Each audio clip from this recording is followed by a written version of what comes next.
Hello and welcome to Jobs Adda junior. प्यारे बच्चों, जितने भी आप छोटे बच्चे 10th क्लास के अपने घरों में बैठे हुए हो बेटा, A to Z सब हम अपने इस जॉब्स अड्डा प्लेटफॉर्म पे पढ़ेंगे। आपको कोई परेशान होने की लोड़ नहीं है। तो कभी कभार अगर आपका मन ना करे तो वीडियो को छोड़ दो, मगर इस वीडियोस को पूरा पढ़िएगा। मैं आपका पूरा A to Z सिलेबस पढ़ाऊंगा। तो देखो प्यारे बच्चों, पिछले लेक्चर में मैंने आपको लाइट चैप्टर के बारे में पढ़ाया था और हमने पढ़ा था लाइट की कुछ प्रॉपर्टीज, रिफ्लेक्शन क्या होती है। फिर मैंने आपको पढ़ा दिया था रिफ्रैक्शन क्या होता है। फिर मैंने आपको पढ़ा दिया था रेगुलर रिफ्लेक्शन क्या होती है। अब हम इस चैप्टर को और आगे बढ़ाते हैं और आगे का ज्ञान बांटते हैं आपके साथ।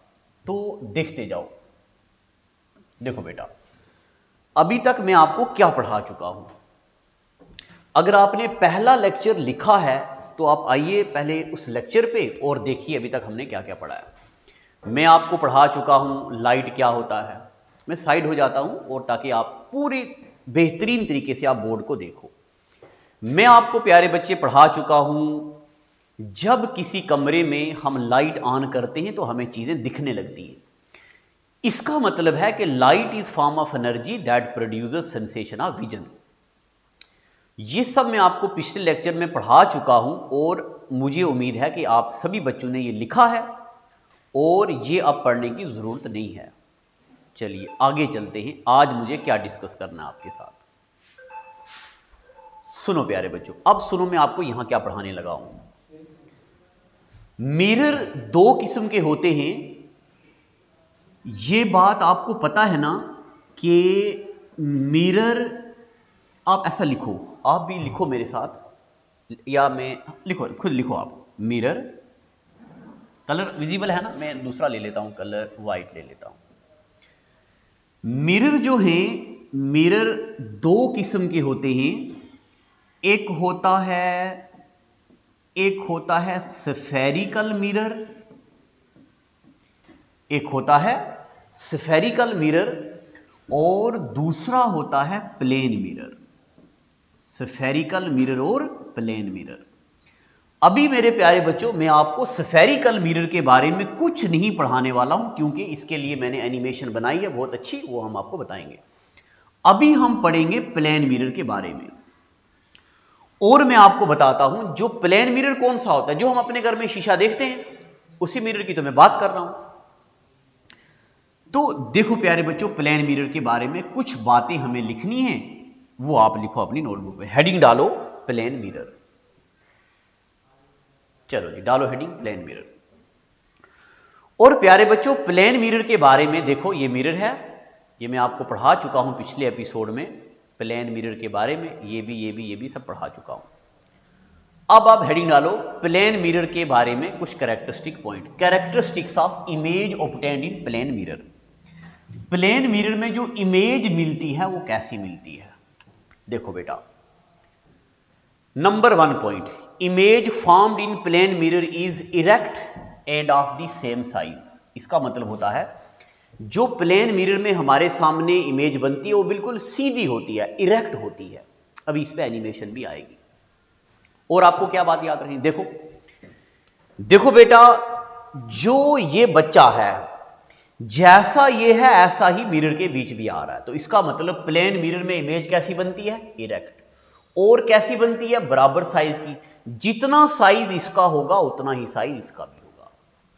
ठीक है बेटा, मिरर की बात कर रहा हूं। और दूसरा पॉइंट, इमेज इज, सुनिएगा इसको गौर से, क्या है ये, image is at a same distance behind the mirror as object is in front of mirror. यानी कि अगर ये मिरर है तो जितनी दूरी पे इमेज बनेगी उतनी ही दूरी पे ऑब्जेक्ट भी होगा। यानी कि जितनी दूरी पे ऑब्जेक्ट होगा उतनी ही दूरी पे अंदर इमेज भी बनेगी। किसके केस में, प्लेन मिरर के केस में। चलिए प्यारे बच्चों, और थोड़ा ज्ञान बांटते हैं। तीसरा पॉइंट लिखो, image in a mirror is literally inverted. जो प्लेन मिरर में इमेज होती है वो लिटरली इन्वर्टेड होती है। लिटरली का मतलब है हमारा राइट उसका लेफ्ट और उसका लेफ्ट हमारा राइट, ये मतलब होता है प्लेन मिरर के केस में।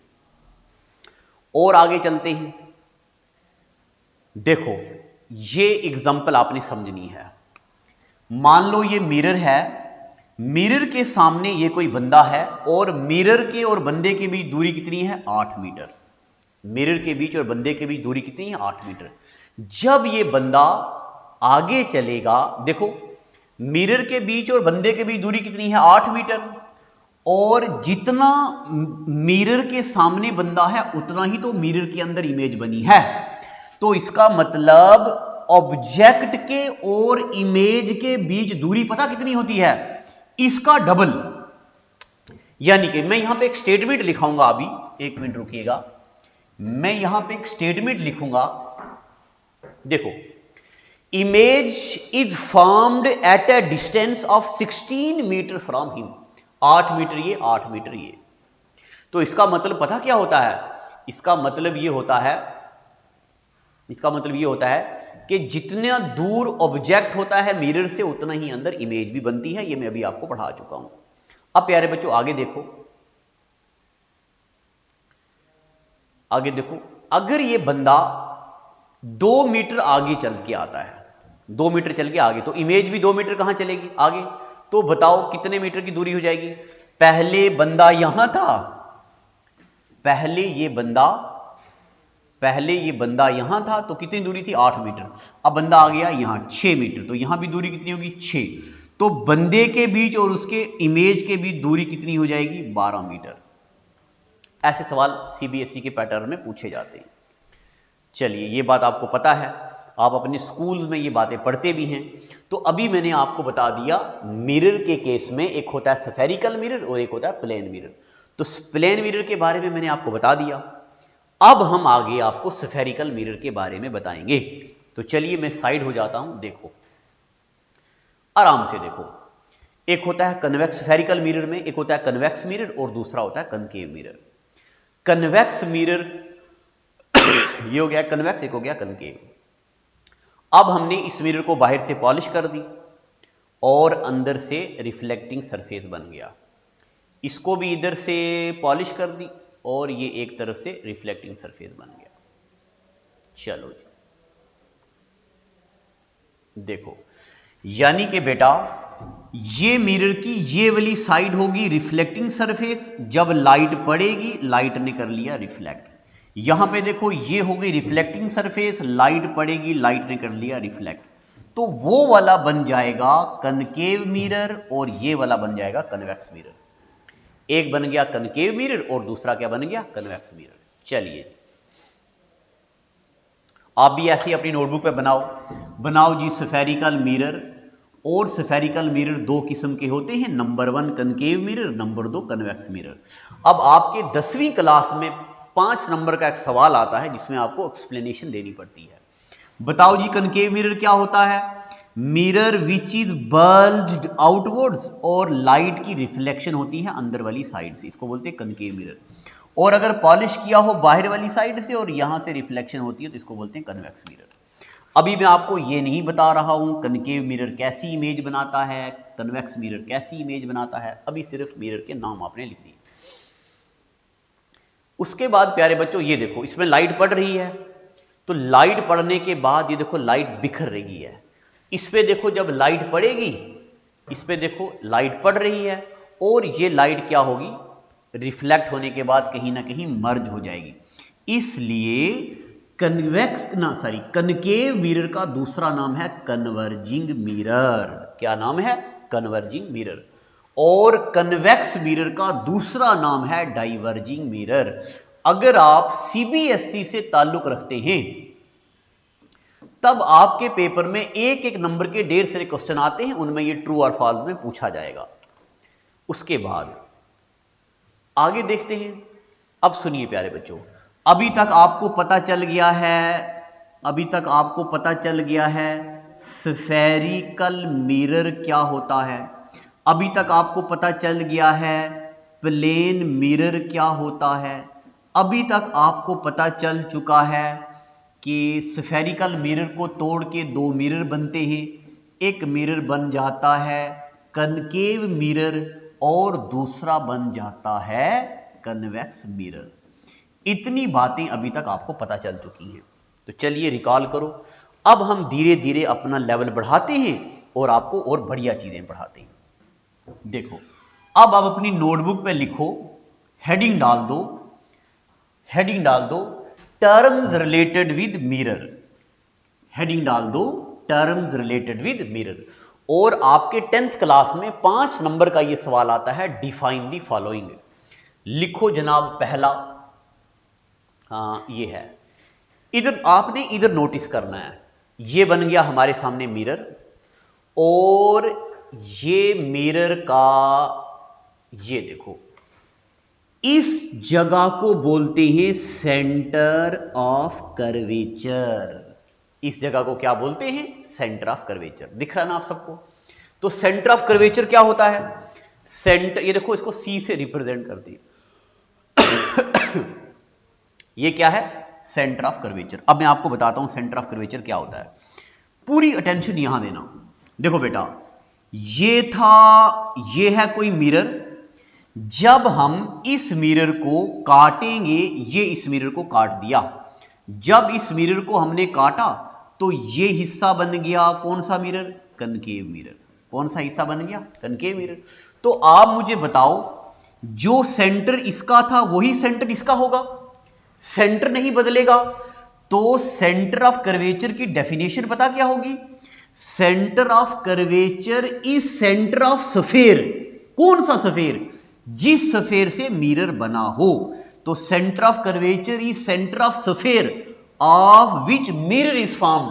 10th क्लास की नरेंद्रा गाइड की डेफिनेशन है ये। देखो यहां लिखा होगा centre of curvature. Centre of curvature of a mirror is the centre of sphere. कौन सा स्फीयर? जिससे मिरर बना है।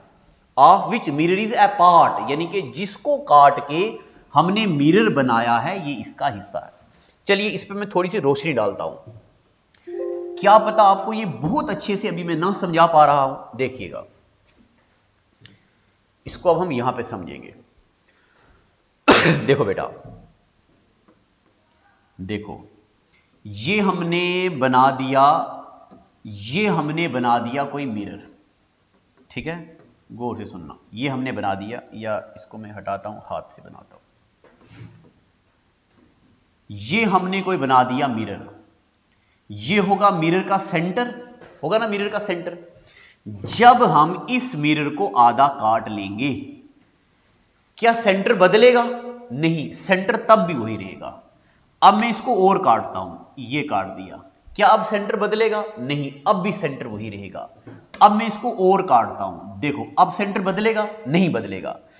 तो जब हमने इस पूरे मिरर को काटा और हमने बना दिया कनकेव मिरर, इसको क्या बोलते हैं? Centre of curvature.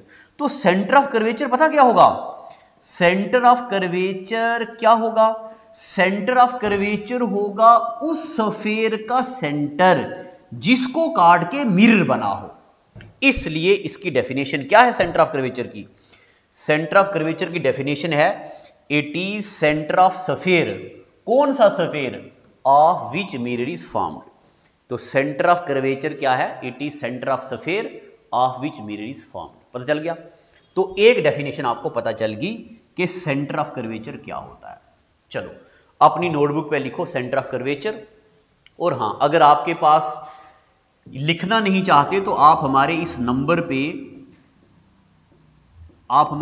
पे कॉल कर दो, हम आपको 10th क्लास के नोट्स भी प्रोवाइड करेंगे। मैं आपको बता रहा हूं, चाहे आप राजौरी में पढ़ रही हूं, आप राजौरी हिमालयन में पढ़ रही हूं, इंटरनेशनल में पढ़ रही हूं, पुंछ में जामिया इस्लामिया में पढ़ रही हूं, जम्मू में डीपीएस में पढ़ रही हूं, जिस मर्जी स्कूल में पढ़ रही हूं, सबका सिलेबस एक ही जैसा होता है। अब प्यारे बच्चों आगे देखो। अब दूसरी डेफिनेशन बताता हूं, यहां देखो, ये मिरर का इस पॉइंट को बोलते हैं पोल। क्या बोलते हैं? पोल। तो पोल की डेफिनेशन क्या होगी? Mid point of mirror is known as pole. Mid, देखो यहां लिखा होगा। पोल क्या होता है? Geometric centre of sphere. चलो ये डेफिनेशन थोड़ी टफ है, इसको बिल्कुल सिंपल लैंग्वेज में आप लिख दो। क्या होता है जनाब? लिखो जी पोल की डेफिनेशन, लिखो mid point of mirror, mid point of mirror is known as pole. एक बात याद रखना, इसको आप सेंटर नहीं लिखना, सेंटर अलग चीज होती है, मिड पॉइंट अलग चीज होती है। तो मिड पॉइंट ऑफ मिरर को क्या बोलते हैं? पोल। तो आपको दो डेफिनेशन पता चल गई, एक सेंटर ऑफ कर्वेचर और दूसरी पोल। ठीक है, उसके बाद मैं आपके सामने ज्यादा नहीं आऊंगा ताकि आपकी अटेंशन पूरी बोर्ड पे हो। अगला देखो, अगली डेफिनेशन, अगली डेफिनेशन आ गई जनाब प्रिंसिपल एक्सिस। प्रिंसिपल एक्सिस क्या होता है? देखो बेटा, कोई भी ऐसी लाइन जो पोल और सेंटर ऑफ कर्वेचर को जोड़े, ऐसी लाइन को बोलते हैं प्रिंसिपल एक्सिस। यहां बना हुआ भी आना चाहिए, प्रिंसिपल एक्सिस। देखो, it is a straight line joining pole of mirror centre of curvature से। फिर उसके बाद है, अच्छा ये लिख दिया, आपको एक डेफिनेशन ये पता चल गई, पोल भी पता चल गया, प्रिंसिपल एक्सिस भी पता चल गया। अब रह गया रेडियस ऑफ कर्वेचर। तो रेडियस ऑफ कर्वेचर पे थोड़ी सी रोशनी डालते हैं। देखो बेटा, ये है कोई मिरर, ये है मिरर का प्रिंसिपल एक्सिस, और यहां पे है मिरर का पोल, यहां पे है मिरर का सेंटर। एक चीज आपको बताते हैं, अगर आपने अच्छे से पढ़ा है स्कूल में तो आपने पॉइंट पढ़ा होगा, जब भी प्रिंसिपल एक्सिस के कोई लाइन पैरेलल पड़ती है मिरर पे, मिरर पर पड़ने के बाद ये लाइन क्या होगी? रिफ्लेक्ट, और ये लाइन रिफ्लेक्ट होगी ऐसे। ये पहली लाइन रिफ्लेक्ट हो गई, ये दूसरी लाइन रिफ्लेक्ट हो गई। जहां पे ये दोनों लाइंस मिलेंगी, इस पॉइंट को बोलते हैं फोकस। क्या बोलते हैं? फोकस। और फोकस पता चल गया, और उसके बाद फोकस और पोल के बीच की दूरी को बोलते हैं फोकल लेंथ। क्या बोलते हैं? Focal length. तो चलिए मैं इसको आपको पहले मैं देखता हूं यहां पे क्या क्या है, फिर मैं आपको ये सारा अलग से समझाता हूं।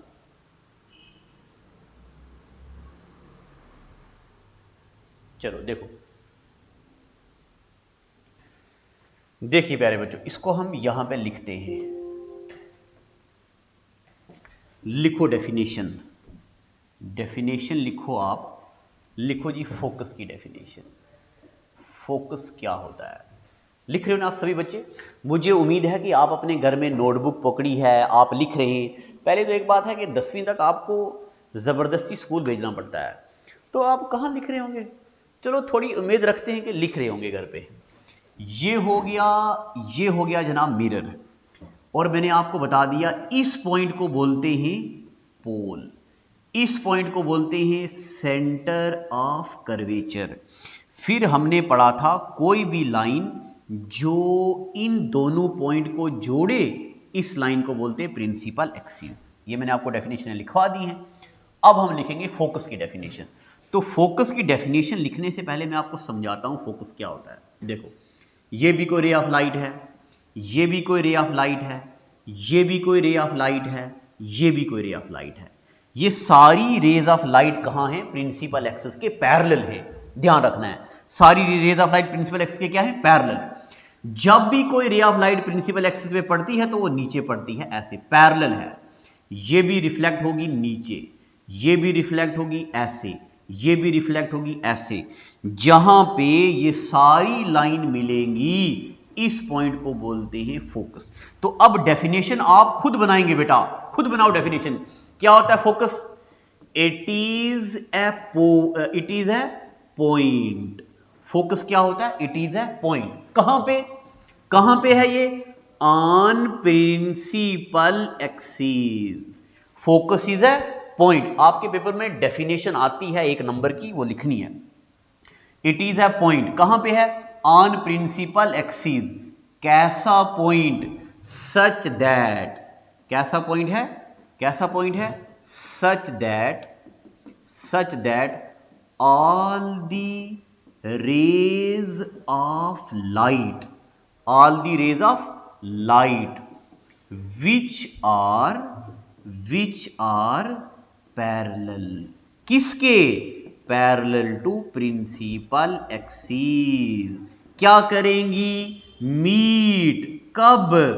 After reflection from mirror, after reflection from mirror. Ditto NCERT की डेफिनेशन लिखा रहा हूं। क्या होता है प्यारे बच्चों फोकस? फोकस एक पॉइंट होता है, कहां होता है? प्रिंसिपल एक्सिस के ऊपर। कैसा पॉइंट? जिसपे सारी रेज ऑफ लाइट जो आपस में क्या है? पैरेलल, वो मिरर पर पड़ने के बाद मीट होती हैं। इस पॉइंट को क्या बोलते हैं? फोकस। तो आप देखो डेफिनेशन याद करने की कोई लोड नहीं है। क्या होता है focus? It is a point, क्या है? इट इज अ पॉइंट कहां पे? On principal axis such that all the rays of light which are parallel to principal axis meet after reflection from mirror। चलिए ये पता चल गया आपको। अब आपको फोकस की डेफिनेशन भी पता चल चुकी है। और चलते हैं आगे, फिर से ज्ञान बांटते हैं। ये आ गया मिरर, इस पॉइंट को बोलते हैं पोल, इस पॉइंट को बोलते हैं सेंटर ऑफ कर्वेचर। और प्यारे बच्चों मैंने आपको पढ़ाया जो लाइन दोनों को टच करे उस लाइन को क्या बोलते हैं? Principal axis. और इस पॉइंट को बोलते हैं फोकस, सेंटर ऑफ कर्वेचर। अब आपको एक बात लिखाता हूं, नोट में लिख दो, बड़ी सख्त जरूरी है ये बात। क्या? देखो बेटा, सेंटर ऑफ कर्वेचर और पोल के बीच की दूरी को बोलते हैं रेडियस ऑफ कर्वेचर। क्या बोलते हैं? Radius of curvature. तो लिखो रेडियस ऑफ कर्वेचर। क्या है ये? Radius of curvature. क्या होता है radius of curvature? It is distance between किसके? Centre of curvature and pole. Radius of curvature क्या होता है बेटा? It is distance between centre of curvature and pole. ये डेफिनेशन भी पता चल गई। एक डेफिनेशन और पढ़ेंगे मेरे प्यारे बच्चों, फोकस और पोल के बीच की दूरी को क्या बोलते हैं? तो अगला पॉइंट लिखो, फोकल लेंथ। क्या लिखना है? Focal length. क्या होता है focal length? It is distance, it is distance between focus and pole। it is distance between focus and pole। Focus और पोल की दूरी को बोलते हैं फोकल लेंथ। अब सबसे जरूरी एक पॉइंट लिखाना है आपको, इंपॉर्टेंट पॉइंट। चलो ये जो बच्चे लोगों लिखा मैंने इंपॉर्टेंट पॉइंट, इसको करते हैं छोटा। चलो अब आपने इंपॉर्टेंट पॉइंट में क्या लिखना है? बहुत सख्त जरूरी है। जो रेडियस ऑफ कर्वेचर होता है वो फोकल लेंथ का क्या होता है? देखो यहां से लेके यहां तक है रेडियस ऑफ कर्वेचर और यहां से लेके यहां तक है फोकल लेंथ। इसका मतलब जो फोकल लेंथ होती है वो रेडियस ऑफ कर्वेचर की आधी होती है। क्या? Focal length radius of curvature की क्या होती है? आधी। इसको आपने पता क्या करना है? इसको आपने एक तो स्टार मार्क करना है और आपने इसको क्या करना है? इसको दिल भी लगा देना है। इतना जरूरी है ये। क्या? ये जो दिल होता है मोहब्बत वाला, ये इतना जरूरी है, ये बड़ा सख्त जरूरी पॉइंट है। एक लगा दिया दिल, एक तरफ लगा दिया स्टार और साथ में लगा दिया मोहब्बत का निशान। चलो ये बात अब आपने हमेशा याद रखनी है। फोकल लेंथ जो होता है वो रेडियस ऑफ कर्वेचर का क्या होता है? आधा। चलो प्यारे बच्चों मैं उम्मीद करता हूं कि अभी आपने ये पढ़ लिया है। अब मुझे पता है आप बच्चे छोटे हो तो आप कोई नीचे कमेंट सेक्शन करेंगे, मुझे पता चलेगा आपको क्या और पढ़ाना है। और मुझे आप एक बात और भी बताओ, क्या मैं आपको ऐसे लिख के पढ़ाऊं या क्या ये जो स्लाइड्स लाता हूं ऐसे पढ़ूं? आपको मजा कैसे आएगा? आपको मजा कैसे आएगा? देखो यही तो मैंने अभी आपको पढ़ाया कि वो रेज ऑफ लाइट जो प्रिंसिपल एक्सिस के क्या है? पैरेलल, मिरर पर पड़ने के बाद यहां से रिफ्लेक्ट होके मिल जाएंगी। जिस पॉइंट पे मिल जाएंगी उस पॉइंट को बोलते हैं फोकस। चलिए पता चल गया आपको फोकस क्या होता है। फिर उसके बाद कनकेव मिरर के बारे में आपको पता है, कन्वेक्स मिरर ये होता है, ये हो गया जी कन्वेक्स मिरर। ये कन्वेक्स मिरर में रेज डाइवर्ज हो जाती हैं और कनकेव मिरर में रेज क्या होती हैं, कन्वर्ज हो जाती हैं। ये आपको पता है। उसके बाद ये भी डेफिनेशन भी लिख दो। अब मैंने जो भी आपको फोकल लेंथ की डेफिनेशन लिखाई यही है फोकल लेंथ की डेफिनेशन। और वो फोकल लेंथ भी हो गया, ये देखो। अच्छा अब ये आप एक न्यूमेरिकल भी कर दो। Find the focal length of convex mirror whose radius of curvature is 32 centimetre. तो ये मैंने आज अपने ऑफलाइन वाले बच्चों को पढ़ाया भी है, तो ये तो आपको पता ही है। देखो ना बेटा, ये है मिरर, कलर ले लेते हैं व्हाइट, चलो इसका ले लेते हैं। चलो ये है मिरर, ये है पोल, ये है प्रिंसिपल एक्सिस, ये है फोकस, ये है सेंटर ऑफ कर्वेचर। क्या कहता है, focal length of A concave mirror, radius कितना है 32 सेंटीमीटर, यानी कि यहां से लेके यहां तक होता है रेडियस ऑफ कर्वेचर। ये कितना है 32। तो मैंने अभी आपको बताया फोकल लेंथ होती है रेडियस ऑफ कर्वेचर की आधी, तो रेडियस है 32, ये होगा 16। बताओ जी स्वाद आया कि नहीं आया।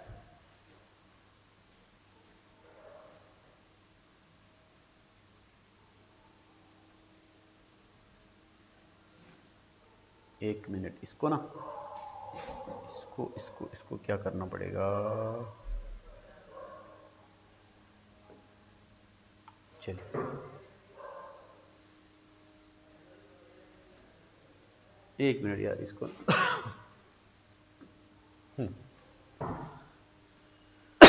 फोकल लेंथ फाइंड करनी है, तो हमें पता है फोकल लेंथ होती है रेडियस ऑफ कर्वेचर के आधी, और रेडियस ऑफ कर्वेचर कितना है 32, तो इसका आधा हो जाएगा 16। आ गया आंसर। चलो आगे चलते हैं, ज्यादा लंबी तो नहीं हो गया लेक्चर। ये क्वेश्चन आप कर लो, जल्दी जल्दी करो।